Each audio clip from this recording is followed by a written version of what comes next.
नमस्कार फ्रेंड्स, एक बार आपका फिर से स्वागत है मेरे चैनल पर। और आज मैं डिस्कस करूंगा purified water generation system in pharmaceutical industry. जैसा कि हम सभी लोग जानते हैं कि फार्मास्यूटिकल इंडस्ट्री में मोस्टली का प्यूरिफाइड वाटर जनरली यूज़ होता है डिफरेंट प्रिपरेशंस के लिए, और उसी से फर्दर WFI, प्योर स्टीम वगैरह वो भी यूज़ होते हैं। हम यहाँ basically simple purified water generation system की बात करेंगे। तो इसमें अगर मैं ब्रीफली बता दूं तो इसमें प्यूरिफाइड वाटर जनरेशन को हम लोग raw water, that is borewell water, borewell से ही हम लोग इसको रॉ वाटर को लेते हैं, और उसका फिर डिफरेंट प्यूरिफिकेशन स्टेजेस से होते हुए हम लोग आरओ के थ्रू भी उसको फिल्टर करेंगे। बीच में और भी फिल्टर आएंगे, जैसे माइक्रो कार्टेज फिल्टर आएगा, सैंड फिल्टर आएगा आरओ से पहले। फिर आरओ के बाद हम लोग फिर एक और माइक्रोन फिल्टर आएंगे, फिर मिक्स बेड कैटायन एक्सचेंज, और उसके बाद फिर यूवी। तो इस तरह से ट्रीटमेंट होते हुए हम लोग प्यूरिफाइड वाटर को प्रिपेयर करते हैं। ये पूरा प्रोसीजर मैं एक फ्लो चार्ट के थ्रू भी आपको बता दूंगा। तो सबसे पहले इंट्रोडक्शन से स्टार्ट करते हैं। Purified water is highly pure water produced from raw water. Purified water क्या है? हाईली प्योर वाटर होता है जो कि रॉ वाटर से प्रोड्यूस होता है। To prepare the purified water, salt water from raw water is pass through reverse osmosis membrane and ultraviolet light. Purified water prepare करने के लिए हम लोग क्या करते हैं, सॉल्ट वाटर को जो कि रॉ वाटर से हमें मिलता है उसको हम आरओ मेम्ब्रेन से पास करते हैं और यूवी लाइट का ट्रीटमेंट देते हैं। Reverse osmosis remove the soluble impurities from the water by passing water through it's membrane. और आरओ मेम्ब्रेन से जब वाटर पास होता है तो सॉल्युबल इम्प्योरिटीज जो भी उसमें होती हैं वो उसमें से हट जाती हैं। Ultraviolet rays removes microbes from water making it free from microwave contamination. और यूवी रेज क्या करती हैं, जो उसमें माइक्रोवेव जो भी कंटेमिनेशन होता है उसको वाटर को फ्री कर देती है माइक्रोवेव कंटेमिनेशन से। प्यूरिफाइड वाटर प्रिपेयर करने के लिए बेसिकली 3 स्टेजेस आते हैं, जैसे कि फर्स्ट है प्री ट्रीटमेंट, सेकेंड आती है आरओ ट्रीटमेंट, देन उसके बाद आती है अल्ट्रा फिल्ट्रेशन। वाटर के प्री ट्रीटमेंट की बात करते हैं। The borewell water will be treated by pre treatment. जो बोरवेल वाटर है उसको हम प्री ट्रीटमेंट देते हैं। The borewell water is treated by chlorination, filtration and dechlorination. और बोरवेल वाटर को हम क्लोरिनेशन से, फिल्ट्रेशन और डीक्लोरिनेशन से ट्रीटमेंट देते हैं। This pre treatment water is fed to the RO plant. This water will not have suspended solids. और ये प्री ट्रीटेड वाटर क्या है, आरओ प्लांट में जाता है, और इस वाटर में क्या होता है, सस्पेंडेड सॉलिड्स इम्प्योरिटीज नहीं होती, but it will have dissolve impurities, Organics, bacterial impurities etcetera. तो इसमें क्या डिसॉल्व इम्प्योरिटीज तो होती हैं, ऑर्गेनिक्स भी होते हैं, बैक्टीरियल इम्प्योरिटीज भी रहती हैं जो कि कंटेमिनेशन जिसे हम बोलते हैं। Following treatment steps are required in pre treatment stages. जो प्री ट्रीटमेंट स्टेज होती है उसमें क्या कुछ स्टेप्स होते हैं उसको हम एक बार देख लेते हैं। The pre treatment water, treated water will be stored in a storage tank. जो हमारा रॉ वाटर रहता है उसको जब हम प्री ट्रीटमेंट देते हैं उसको सबसे पहले हम क्या करते हैं, स्टोरेज टैंक में स्टोर करते हैं। The dechlorinated water will be fed to the micron cartridge filter by a means of raw water pump। और जो डीक्लोरिनेटेड वाटर होता है वो रॉ वाटर पंप की हेल्प से माइक्रोन कार्टेज फिल्टर में जाता है। लेकिन जो स्टोरेज टैंक में जो हमारा रहता है उसमें ऑलरेडी हम लोगों ने क्लोरीन मिक्स किया होता है, क्लोरीन की उसमें डोजिंग दी हुई होती है। Sodium hypochlorite dosing system is provided for chlorination of bore water. जो सोडियम हाइपोक्लोराइड डोजिंग है वो भी क्या करती है, क्लोरीन डोजिंग देती है बोर वाटर को। This will disinfect the water, it will maintain sanitising condition of raw water tank. और ये क्या करता है, जो रॉ वाटर टैंक में जो वाटर स्टोरेज कंडीशन रहती है उसको क्या सैनिटाइज करता है और हेल्प करता है प्रिवेंट माइक्रो ऑर्गेनिजम्स के अगेंस्ट। क्लोरिनेशन के बाद अब बात आती है सैंड फिल्टर की। Sand filter is use for the removal of suspended matter as well as floating and sinkable particles. Sand filter के हेल्प से जो सस्पेंडेड मैटर होता है उसको हम रिमूव कर सकते हैं, इजीली कर पाते हैं, और फ्लोटिंग एंड सिंकेबल जो पार्टिकल्स होते हैं उनको भी इजीली रिमूव कर दिया जाता है। The waste water flows vertically through a fine bed of sand और ग्रेवल। जो वेस्ट वाटर होता है वो वर्टिकली फ्लो करता है एक फाइन बेड की हेल्प से, जो कि सैंड का और ग्रेवल का हो सकता है। Particles are removed by way of absorption और फिजिकल एंड एनकैप्सुलेशन। जो पार्टिकल्स का जो रिमूव होते हैं उसका जो वे है वो है एब्जॉर्प्शन है, फिजिकली हो सकते हैं, एनकैप्सुलेशन के हेल्प से हो सकते हैं। If there is excessive pressure loss on the filter it must be rinsed. Pressure sand filter is a vertical downflow vessel containing pure graded selects quartz as a filtering media. जो इसमें pressure sand filter होता है वो क्या है, vertical down flow vessel होता है जिसमें कि pure grade selects quartz as a filtering media use होता है। The vessel is fabricated in FRP, that is fibre reinforce plastic. The filter water will be then fed to reverse osmosis system. और इसमें जो filter water होता है वो फिर RO system में जाने के लिए रेडी रहता है। SMBS, sodium metabisulphite dosing provision is provided for dechlorination of water. RO system में जाने से पहले हम SMBS की डोजिंग भी देते हैं, that is sodium metabisulphite dosing, और ये डोजिंग हम डिक्लोरिनेशन के लिए देते हैं। SMBS के जो केमिकल होता है विल न्यूट्रलाइज द क्लोरीन, वो क्या क्लोरीन को न्यूट्रलाइज कर देता है। Chlorine free water will not attack on softener resin and RO membrane, और जो क्लोरीन फ्री वाटर होता है वो सॉफ्टनर रेजिन और RO मेम्ब्रेन को अटैक नहीं करता, जिससे कि RO का जो सिस्टम है वो डैमेज नहीं होता। Anti scalant dosing for scale prevention, जो एंटी स्केलेंट डोजिंग होती है वो भी क्या है, इसमें इंपॉर्टेंट रोल प्ले करती है, वो भी हम SMBS डोजिंग के साथ ही देते हैं। It is a pre treatment water additive for reverse osmosis system that is highly effective in preventing the membrane from scaling। ये एक प्री ट्रीटमेंट वाटर एडिटिव है जो कि RO सिस्टम को हाईली इफेक्ट करता है अगेंस्ट स्केल फॉर्मेशन के। Scales क्या होता है, जो भी हमारे सॉल्ट्स वगैरह होते हैं मेम्ब्रेन्स पर सेटल डाउन होते हैं और उनको क्या है ये रोकता है। Before feed water enters the reverse osmosis and antiscalant is injected into the water and sent to the through the system. RO system में जाने से पहले जो हमने SMBS और एंटीस्केलेंट की जो डोजिंग दी है उसी के साथ साथ हम लोग उसको सब RO सिस्टम में जाने से पहले जो फीड वाटर होता है उसको माइक्रोन कार्टेज फिल्टर से भी पास करते हैं जो कि 10 माइक्रोन का होता है। High suspended particles in water may choke the membrane passage and may also damage the membrane, thus affecting performance and life of RO system। जो वाटर में हाई सस्पेंडेड पार्टिकल्स होते हैं वो क्या है, मेम्ब्रेन पैसेज को चॉक कर सकते हैं यानी कि ब्लॉक कर सकते हैं, और उससे क्या है जो मेम्ब्रेन है वो डैमेज भी हो सकती है, जिसकी वजह से क्या होगा जो RO सिस्टम की जो लाइफ है उस पर भी इफेक्ट पड़ेगा और RO की जो परफॉर्मेंस है उस पर भी इफेक्ट पड़ेगा। इसमें 10 micron cartridge filter remove the suspended particles from the feed water. जो 10 माइक्रोन कार्टेज फिल्टर जो इसमें होता है वो सस्पेंडेड पार्टिकल्स को रिमूव कर देता है। Pressure gauge across the filter is provided to identify the choking of filters and replacement of the same as per the requirement। जो प्रेशर गेज होते हैं वो फिल्टर की चॉकिंग का पता लगाने में हेल्प करते हैं, और उससे क्या होता है हम लोग ये देख लेते हैं प्रेशर को मॉनिटर करते हुए, और हम प्रेशर गेज की हेल्प से ये पता लगा पाते हैं कि हमारा जो फिल्टर है वो चॉक्ड हुआ है या नहीं हुआ है। अब बात करते हैं RO की, reverse osmosis system. The water then will be pass through reverse osmosis. RO mechanism involve the input soft water that turns into permeate and reject। The permeate is used a feed for mixed bed।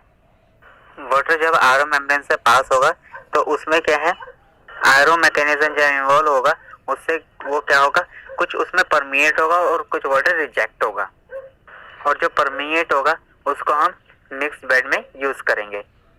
अब यहाँ permeate का मतलब है जो RO की जो semi permeable membrane होगी उससे जो पास ऑन होते हुए जो वाटर जाएगा उसको हम मिक्स बेड के लिए यूज करेंगे, और रिजेक्शन है, रिजेक्शन तो वेस्ट है।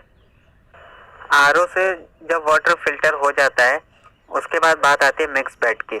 मिक्स बेड रेजिन्स और mix bed ion exchange resins are mainly used in water purification industry for polishing process water to achieve demineralised water quality such as after a reverse osmosis system. Mix bed ion exchange resin जो use की जाती है वो basically demineralised water quality achieve करने के लिए use की जाता है।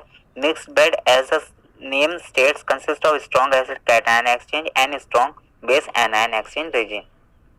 तो मिक्स बेड में स्ट्रॉन्ग एसिड कैटायन एक्सचेंज होता है और साथ ही साथ strong base anion exchange resin. तो ये क्या इनका एक मिक्स रहते हैं, ये दोनों एक साथ हमें इन्हें कहते हैं मिक्स बेड यूनिट। अब बात करते हैं स्ट्रॉन्ग एसिड कैटायन एक्सचेंजर की, जैसे कि SACV शॉर्ट में हम बोल देते हैं। This filtered water is then pass through a strong acid cation exchanger which will remove cations of the filter water. RO membrane के बाद या RO सिस्टम के बाद जो फिल्टर वाटर होता है वो स्ट्रॉन्ग एसिड कैटायन एक्सचेंजर के थ्रू पास होता है, जिससे कि जो कैटायंस रिमूव हो जाते हैं इजीली और फिल्टर वाटर देन उसके बाद वीक बेस एनायन से भी ट्रीट होता है। और उसके बाद जब स्ट्रॉन्ग बेस एनायन एक्सचेंजर से क्या होगा, जो उसमें एनायंस होते हैं वो भी रिमूव हो जाएंगे। तो इसमें क्या है, कैटायंस और एनायंस दोनों ही रिमूव हो जाते हैं, जिससे कि जो हमें वाटर है वो डीमिनरलाइज हो जाता है, यानी कि उसमें कोई मिनरल्स अब रहते नहीं है। फिर उसके बाद बात करते हैं, एक और फिल्टर यूनिट आती है 1 micron cartridge filter. 1 micrometer cartridge filter is installed in the line after dual media filter. These are to be used to prevent the impurities of water which is in greater size than 1 micrometer. जैसा कि 1 micrometer cartridge filter हमारे पास है, तो जिन particles का size 1 micrometer से ज़्यादा होगा वो इसमें फिल्टर्ड हो जाएंगे। उसके बाद बात आती है यूवी सिस्टम की, जो वाटर होगा वो क्या है, यूवी सिस्टम के थ्रू पास होगा। In order to reduce the microbial load prevent in the purified water, 2 UV systems are provided in generation line and in distribution system. Microbial load को present ना हो purified water में, तो उसके लिए क्या होते हैं, हम लोग जनरेशन लाइन में और डिस्ट्रीब्यूशन लाइन में क्या है, यूवी सिस्टम को प्रोवाइड कर सकते हैं या प्रोवाइड किए जाते हैं। The UV light emits a 254 nm wavelength for microwave control. Microwave control के लिए 254 नैनोमीटर की जो वेवलेंथ है वो एमिट होती है। This high intensity UV light also used to lower the TOC level in the recirculating distribution system. High intensity UV light TOC levels को lower करने में भी हेल्प करती है, जो कि रिसर्कुलेटिंग डिस्ट्रीब्यूशन सिस्टम में होता है। The organics in the water typically converted to carbon dioxide, और जो ऑर्गेनिक्स होते हैं वो क्या टिपिकली कार्बन डाइऑक्साइड में कन्वर्ट हो जाते हैं, which equilibrates to bicarbonate and complete oxidized carboxylic acid. जो हमारी जनरेशन लाइन में यूवी लाइट होती है, जब उससे भी हमारा जो वाटर होता है, जैसे जो रॉ वाटर होता है जो कि अलग अलग ट्रीटमेंट से होता हुआ आ रहा है, यूवी ट्रीटमेंट के बाद फिर वो बात आती है उसकी स्टोरेज की। Purified water storage and distribution system. The purified water storage and distribution system is consist of purified water storage tank and the distribution loops and pumps. Purified water को जो हम एक स्टोरेज टैंक में,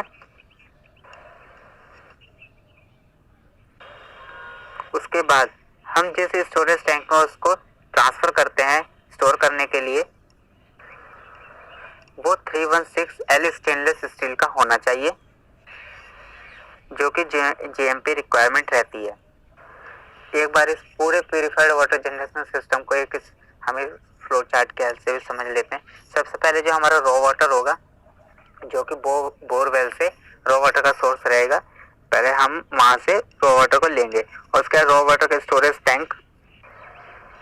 यहाँ picture में 2 storage water tank use हो रहे हैं, आप एक भी कर सकते हैं, आपकी इच्छा है, ऐसा कोई इसमें जरूरी नहीं कि आपको 2 ही करने हैं, आप 3 भी कर सकते हैं, 1 भी कर सकते हैं। और इसमें क्या है, क्लोरिनेशन होगा। क्लोरिनेशन से क्या होगा, जो स्टोरेज टैंक में जो भी माइक्रोबियल लोड होगा उसको डाउन करने की अप्रोच होगी क्लोरिनेशन से। फिर ये पास होगा सैंड फिल्टर से। सैंड फिल्टर से पास होते हुए जो वाटर रहेगा, इसमें हम SMPS और एंटी स्केलेंट की डोजिंग देंगे। SMPS क्या करेगा, जो क्लोरीन को जो वाटर होगा ट्रीटेड वाटर उसको डिक्लोरिनेट करेगा, और एंटी स्केलेंट प्रिवेंट करेगा स्केल फॉर्मेशन से। फिर ये पास होगा 10 माइक्रोन कार्ट्रिज फिल्टर से, जिससे कि जो सस्पेंशन और भी जो इम्प्योरिटीज होगी वो भी फिल्टर हो जाएंगे। फिर ये पास होना होगा RO मेम्ब्रेन से। RO मेम्ब्रेन से पास होने के बाद ये आ जाएगा RO वाटर स्टोरेज टैंक में, जो कि 500 लीटर का यहाँ दिखाया हुआ है। RO वाटर स्टोरेज टैंक से फिर पास होना होगा मिक्स बेड से, जिसमें कि कैटायन और एनायन एक्सचेंज होगा, जिससे वाटर जो है डिमिनरलाइज स्टेज में आ जाएगा। फिर पास होना होगा 1 माइक्रोन कार्ट्रिज फिल्टर से, जिससे कि जो 1 माइक्रोन से ज़्यादा के जो पार्टिकल्स होंगे वो भी फिल्टर आउट हो जाएंगे। देन यूवी लाइट, जैसे मैंने बताया था कि प्यूरिफाइड जनरेशन सिस्टम में भी एक जनरेशन में हम लोगों ने यूवी लाइट अगर दी है तो वहाँ पे भी एक यूवी लाइट यूज होगी। और उसके बाद जब प्यूरिफाइड वाटर जो बन जाएगा हमारा जो स्टोरेज टैंक में, हम उसको स्टोर करेंगे। देन उसके बाद डिस्ट्रीब्यूशन पॉइंट्स पर जाने से पहले, जो कि यूजर पॉइंट्स होंगे डिस्ट्रीब्यूशन सिस्टम में और जनरेशन सिस्टम के बाद, उसमें भी हम लोगों ने एक यूवी लाइट दी हुई है, जिससे कि जो हमारा वाटर क्वालिटी है स्टोरेज टैंक में, जो प्यूरिफाइड वाटर स्टोरेज टैंक में जो भी स्टोर किया है, कोई भी किसी भी तरह का माइक्रोबियल लोड का कोई चांस ना हो, इसके लिए डिस्ट्रीब्यूशन में ही एक यूवी लाइट दी गई है, जिससे कि यूजर पॉइंट्स में जो वाटर जाए, वो प्यूरिफाइड वाटर जो जाए वो माइक्रोवेव लोड फ्री हो और माइक्रोवेव लोड बहुत हद तक कम किया जा सके। फिर इसमें एरोस की हेल्प से दिखाया गया है रिटर्न लूप, जो कि दोबारा से जो वाटर होगा रिटर्न होते हुए प्यूरिफाइड वाटर स्टोरेज टैंक में आ जाएगा और यूवी लाइट के थ्रू ही पास ऑन होते हुए यूजर पॉइंट्स की तरफ जाएगा। तो फ्रेंड्स, ये था purified water generation system in pharmaceutical industry, जो कि मैंने आपको एक फ्लो चार्ट के हेल्प से भी और डिफरेंट प्रोसेस स्टेप्स को समझाते हुए बताया है। Difference between purified water and demineralized water, दोनों में डिफरेंस को जानते हैं हम। पहले डीमिनरलाइज्ड वाटर को देख लेते हैं। Demineralisation is the process of removal of minerals from the raw water. Raw water से सभी तरह के मिनरल्स को रिमूव करने के प्रोसेस को हम क्या बोलते हैं? Demineralisation. All the minerals responsible for the hardness of water also are removed during the demineralisation process. तो जितने भी मिनरल्स होते हैं जो कि वाटर को हार्डनेस के लिए रिस्पॉन्सिबल होते हैं, उनको डीमिनरलाइजेशन के प्रोसेस के थ्रू क्या रिमूव किया जाता है उन मिनरल्स को, और वाटर को सॉफ्ट वाटर बनाया जाता है। Anion exchanger containing anion exchange resins remove minerals with a positive charge। जो anion exchanger होता है वो क्या है? anion exchange resin को कंटेन करता है और जिन मिनरल्स में पॉजिटिव चार्ज होता है या फिर जो पॉजिटिव चार्ज मिनरल्स होते हैं उनको रिमूव करता है। And cation exchanger containing cation exchange resins remove minerals with a negative charge. और जो नेगेटिव चार्ज मिनरल्स होते हैं उनको कैटायन एक्सचेंजर रेजिन्स रिमूव करता है कैटायन एक्सचेंजर के थ्रू, क्योंकि वो क्या है? कैटायन एक्सचेंज रेजिन कंटेन करता है। तो कैटायन और एनायन एक्सचेंज रेजिन के थ्रू हम क्या करते हैं? पॉजिटिव चार्ज और नेगेटिव चार्ज मिनरल्स को रिमूव कर देते हैं। Hence all the dissolved salts are removed by the ion exchange resins. तो आयन एक्सचेंज रेजिन्स के थ्रू हम जितने भी डिसॉल्व्ड सॉल्ट्स हैं उनको रिमूव कर देते हैं। These minerals are attached with resin and get removed from the water।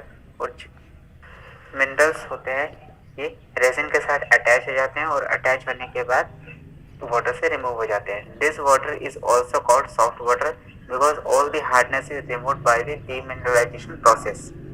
और जब हम सारे मिनरल्स वगैरह को सारों को हम रिमूव कर देते हैं तो उसके बाद क्या जो वाटर बनता है डीमिनरलाइजेशन प्रोसेस से, उसको हम बोलते हैं soft water. Generally salt water is used in boilers to produce the steam because salt water does not create the problem of scaling in the boilers. Salt water is also used to feed purified water plant. Generally salt water को हम boilers में use करते हैं जो कि steam formation के लिए important या उस steam formation में रोल प्ले करता है। बहुत से फार्मास्यूटिकल प्लांट में प्योर स्टीम यूज होती है, तो क्या हम लोग डीमिनरलाइज्ड वाटर को यूज करते हैं या जिसे कि हम सॉफ्ट वाटर बोलते हैं। अब सॉफ्ट वाटर इसलिए यूज करते हैं क्योंकि इसमें क्या है? स्केलिंग की प्रॉब्लम नहीं होती बॉयलर में। स्केलिंग क्या है? जो कि हमारा बॉयलर होता है उसमें क्या डिपोजिशन हो जाता है मिनरल्स वगैरह का, तो जब मिनरल्स हो गए नहीं तो फिर वो डिपोजिशन भी नहीं होंगे, तो क्या है? स्केलिंग की हमें प्रॉब्लम नहीं आएगी। और सॉफ्ट वाटर को हम क्या है? प्यूरिफाइड वाटर में भी यूज करते हैं। अब बात करते हैं प्यूरिफाइड वाटर की। Purified water is highly pure water than demineralized water and produce using DM water. तो प्यूरिफाइड वाटर क्या है? हाईली प्योर वाटर होता है as compare to demineralized water के, और प्यूरिफाइड वाटर को हम डीमिनरलाइज्ड वाटर को यूज करते हुए प्रोड्यूस करते हैं। To prepare the purified water salt water is pass through reverse osmosis membrane and ultraviolet light.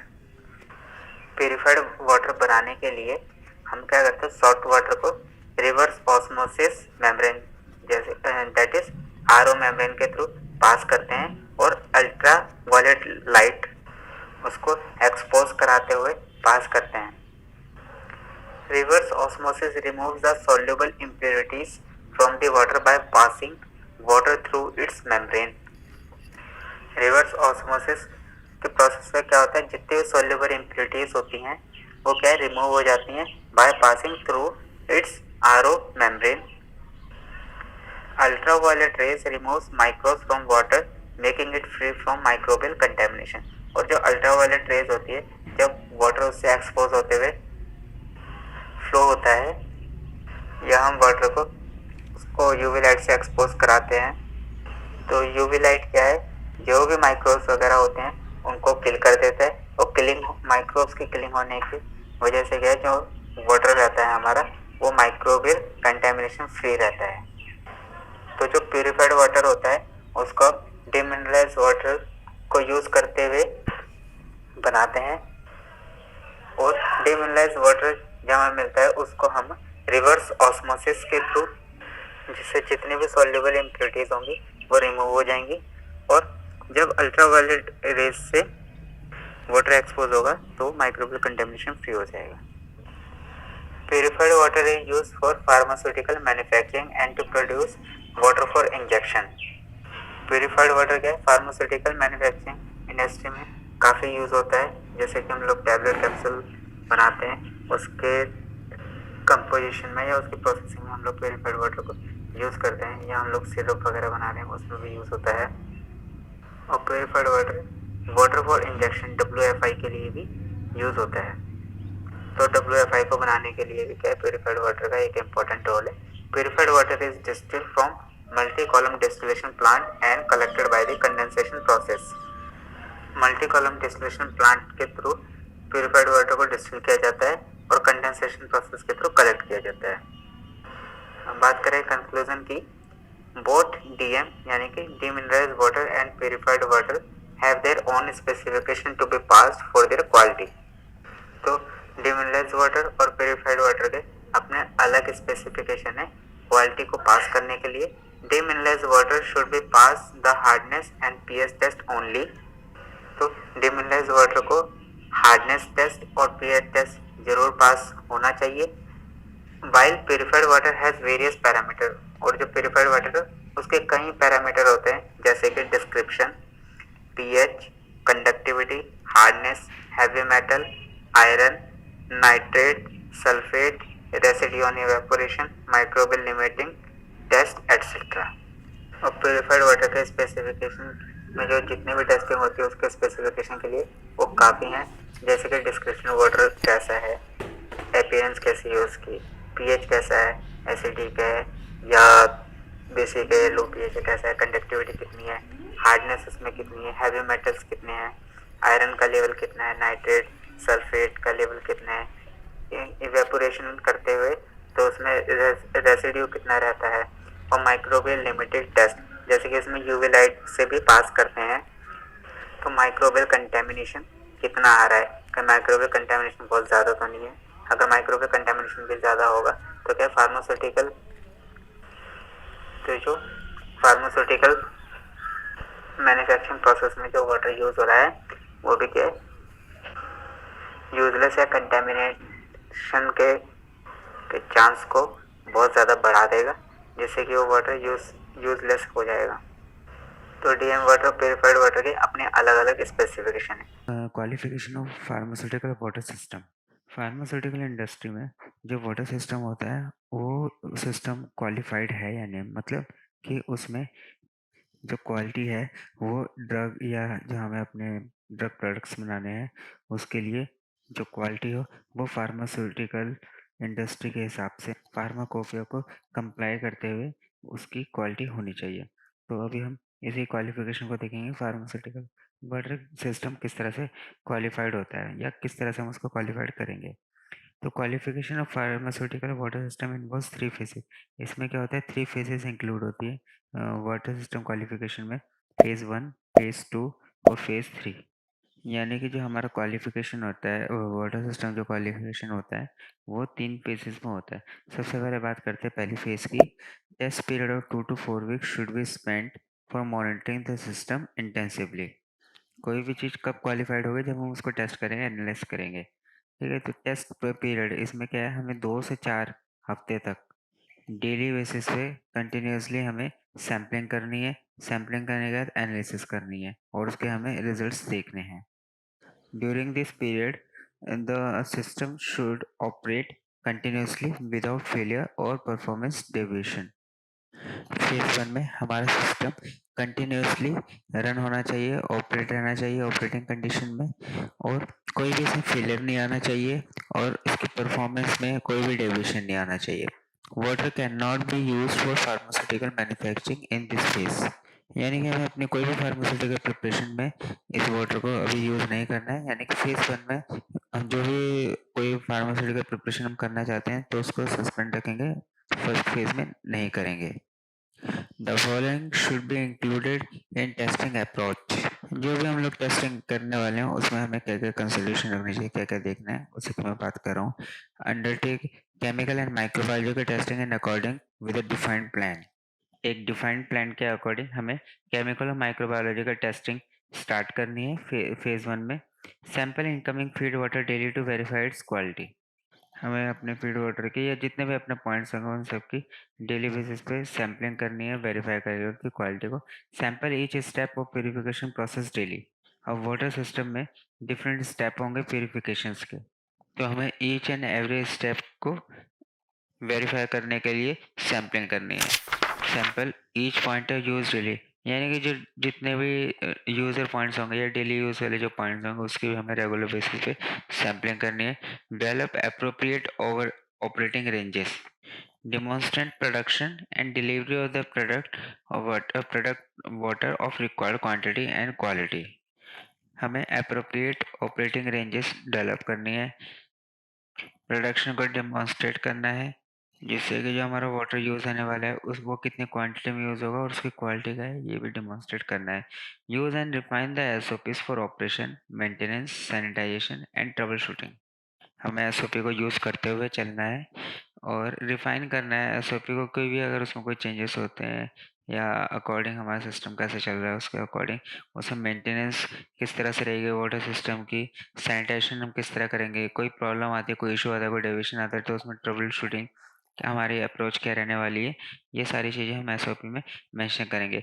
Verify provisional alert and action levels. इस फेज में हमें वेरीफाई भी करने हैं कि अपना अलर्ट और एक्शन लेवल्स क्या होने वाले हैं। Develop and refine test failure procedures. अपने टेस्ट फेलियर प्रोसीजर्स को भी हमें डेवलप करना है, रिफाइन करना है। अब बात करते हैं सेकंड फेज की। सेकंड फेज में भी हम लोग कंटिन्यूसली सैम्पलिंग और टेस्टिंग ही करने वाले हैं जैसे कि हमने फर्स्ट फेज में किया था। और जैसे कि मैंने पहले बताया था फर्स्ट फेज में कोई भी फेलियर नहीं आना चाहिए, डेविएशन नहीं आना चाहिए। कोई आता है तो हम उसके लिए अपना ट्रबल शूटिंग प्लान या किस तरह से उस इश्यू को सॉर्ट आउट करेंगे वो ऑलरेडी हमारे एसओपी या अपना जो एक्शन प्लान है वो प्रॉपरली मेंशन होना चाहिए। सेकंड फेज में अब further test period of 2 to 4 weeks. जैसा कि हमने देखा था फर्स्ट फेज में भी हम 2 to 4 वीक्स के लिए टेस्ट पीरियड जो हमारा था 2 to 4 वीक्स का था। सेकंड फेज में भी हमारा जो टेस्ट पीरियड है वो भी 2 से 4 वीक्स का ही है। Sampling scheme will be same as phase 1। यानी कि सैम्पलिंग हमने जिस तरह से फेज 1 में की है जो प्लान था सेम सेकंड फेज में भी रहने वाला है। Water can be use for manufacturing process in this phase. बात करते हैं कि डिफरेंस क्या आने वाला है। डिफरेंस ये आने वाला है कि फर्स्ट फेज में हमने देखा था कि हम मैन्युफैक्चरिंग प्रोसेस के लिए वाटर को यूज़ नहीं कर रहे थे, लेकिन सेकंड फेज में हम लोग वाटर को यूज़ कर सकते हैं मैन्युफैक्चरिंग प्रोसेस में on the basis of phase 1 testing study. Approach should be also. अपनी जो अप्रोच रहने वाली है कि हम लोग किस तरह से सेकंड फेज में डील करेंगे। Demonstrate consistent operation with in establish ranges. Demonstrate consistent production and delivery of water of required quality and quantity. यही सेम बात मैंने फेज 1 में भी की थी कि हमें देखना है consistent operation with in establish ranges में हमें देखना है, और जो अपना कंसिस्टेंट प्रोडक्शन है वहाँ पे वाटर की क्या रिक्वायरमेंट है, वाटर कितना यूज़ हो रहा है और उसकी किस क्वालिटी का यूज़ हो रहा है ये भी हम लोगों को डिमॉन्स्ट्रेट करना है। तो फर्स्ट और सेकंड फेज़ की यहाँ बात हो गई। फर्स्ट फेज़ में हम लोग 2 to 4 वीक्स के लिए टेस्टिंग पीरियड था हमारा, और सेकंड फेज़ में भी सेम था, लेकिन हम लोगों ने क्या किया फर्स्ट फेज़ में किसी भी मैन्युफैक्चरिंग प्रोसेस में वाटर को यूज़ नहीं किया, लेकिन सेकंड फेज़ में हमने यूज़ किया। अब बात करते हैं थर्ड फेज़ की। थर्ड फेज़ में क्या है।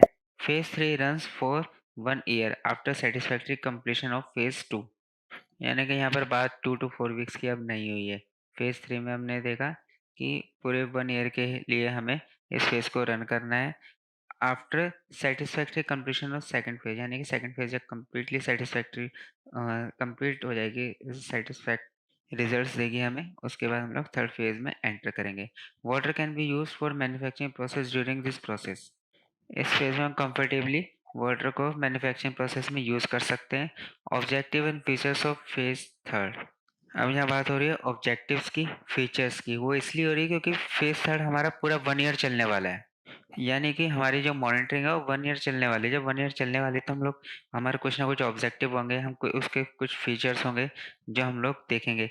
Demonstrate extensive reliable performance. यहाँ बात हो रही है अपने वाटर सिस्टम की, यानी कि जो हमारा वाटर सिस्टम है वो रिलायबल क्वालिटी दे रहा है, एक्सटेंसिव रिलायबल परफॉर्मेंस आ रही है, यानी कि जिस स्टैंडर्ड, जिस क्वालिटी का हमें वाटर चाहिए फार्मास्यूटिकल प्रिपरेशन के लिए, मैन्युफैक्चरिंग प्रोसेस के लिए, वो वाटर कंटिन्यूसली और कंसिस्टेंटली